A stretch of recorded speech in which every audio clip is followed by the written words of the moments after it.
Thank you very much, Stephen, Bernard and OCPD Kattam, the officer in charge of the police division of Kilimani. I want to just start off by saying that I am a firm believer in Article 29 of the Constitution, which enshrines the right to life, freedom from torture and any inhumane treatment. And I do not accept extrajudicial killings, disappearances, or unlawful detentions. But I think we have to recognize that we live in a very complex and difficult society. And there are three challenges that we have to overcome if that constitution can be upheld in all its respects. The first is that we are under the threat of very vicious attacks by terrorists. They plot while all of us continue to build this country, and they just need to strike once successfully and the damage is done. The second challenge is that we are a very polarized society. Social cohesion is still something that we have not yet reached. In many of the people's settlements, people think and act on the basis of ethnicity. The violence that we see in terms of men on women and sometimes women on men, very few times, indicates that we are really a society that is yet to reach a level of maturity within which the actions that OCPD Kattam talks about would be no longer necessary. The third major challenge that we have is we are a very corrupt society, let's be honest. We are corrupt in terms of the society, we're also corrupt in terms of the organs of the state. And for this reason, these three reasons, we will continue to see violations take place. It is not our wish, but it is just a natural process born of these three conditions. The judicial system is very inefficient, it is long-winded, it is not supported by criminal intelligence or criminal investigation capacities that we see in modern societies. And invariably what happens is that criminals that we know have committed offenses against other citizens actually go free because we are unable to find the evidence that's needed to convict them. And you have many cases of this, of imams in the so-called imams in the coast of the country, but even in northeastern, where they have gone in, they have actually been caught in the act of preparing acts of terrorism, and they have found themselves released without a single conviction on any one of those cases, and they go straight back into the community to continue planning to commit more human rights violations against other citizens. The second, I think, area that we need to think about is really what is our responsibility as citizens. Many of us actually play no role in the fight against terror. We play no role in the fight against crime. We simply go about our business and complain from time to time about the injustices of the police force. But many of us actually take no action to do this. Most of us are indifferent.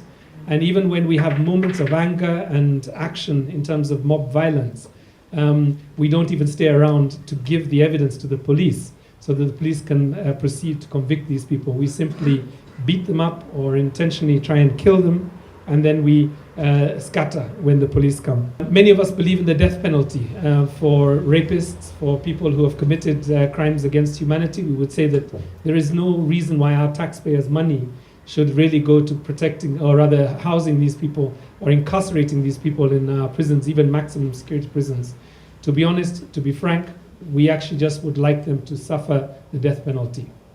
Now, my question to you as citizens, if you believe in mob violence or mob justice or death penalties, then you are actually lined up against extrajudicial killings, because the position you're taking is completely the same position that the police take given the circumstances that they have and the lack of faith in the judicial system or the law enforcement system. Let me turn to, very quickly before I finish, Stephen's story about Mathare. And while I'll say, again, I do not believe in extrajudicial killings or unlawful detentions or profiling of young men simply because they are young and unemployed. The thing that we have to realize is that many of the atrocities that we've seen in terms of unlawful killings actually were seen quite a while ago. If you look at the Houghton report, that was 2008. That was probably the high point of mass communal violence perpetuated by the state. And what were the circumstances of that time? It was really a time when many of the people's settlements had become overrun by militias who were violent. They were extorting not from the police, not from the state, but from their own brothers and sisters in the community. And for that reason, the police had to go in and go in hard. But having said that, I do not believe that that was necessarily the best way of doing it. I'm just explaining the conditions under which these things happen. I think the OCPD has spoken very eloquently about the importance of poor-on-poor violence. What we see in the urban settlements, particularly the poorer parts of our settlements, is really poor people attacking other poor people. And my question to you would be this: why would we allow that to continue when, in effect, what is happening is a very small number of people are actually causing devastation and hurt on a larger amount of communities? So for the number of people that are killed by police and the number of people who are killed by criminals in those settlements, you will find that the second level of human rights violations is much more than the first level environments. And let me just close perhaps by saying, must we give up must we push, for those of you who are pushing for the argument that human rights must be more superior to national security, or that the two are together, let me suggest to you that actually collective security, collective public security is much more important than the individual security of criminals, rapists, and violent extremists in our society.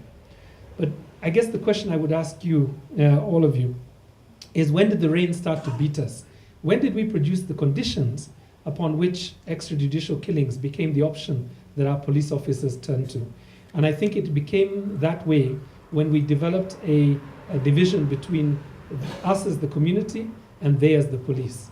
And as long as we keep the gap between us, the community, and they, the police, then we create the space for criminals to come between us, commit massive human rights abuses, and then turn around and accuse the police of the very same abuses that they themselves have done. Thank you. A round of applause. I want to open up the floor to questions, but I first want to give each of the panelists a chance to react to what fellow panelists have said. So I want to give everyone an opportunity to really react to the submissions that you've heard from everyone else. And we'll go in the same format that we have. Starting with you, Stephen, and I want to ask you particularly to address the issue of poor-on-poor violence and the issue of mob justice within the community in which you represent and live. And also to address the question that you yourself asked, security for who? When the majority are safe, is it not right that we should remove a minority that are in fact the troublemakers in the current circumstances that we have in Kenya that Irungu have pointed out, corruption and inefficiency in our judicial system, and a difficulty for the police to prosecute cases in the absence of witnesses and in the absence of evidence, even when the perpetrator is known? Thank you. First of all, I'd like to react to the arguments from both Irungu and from the OCPD, Kilimani, Mathare. So again, I'd like to repeat that in trying to make ourselves believe that depriving some citizens of their rights will ensure the collective rights of the whole nation. That's another slippery slope that the state will be taking. That's a decline, in that what we are trying to do is that we are going on the same moral plane as the terrorists have taken. In trying to say that some people can be killed for the enjoyment of the rights of others, that's the same ideology that the terrorists are using.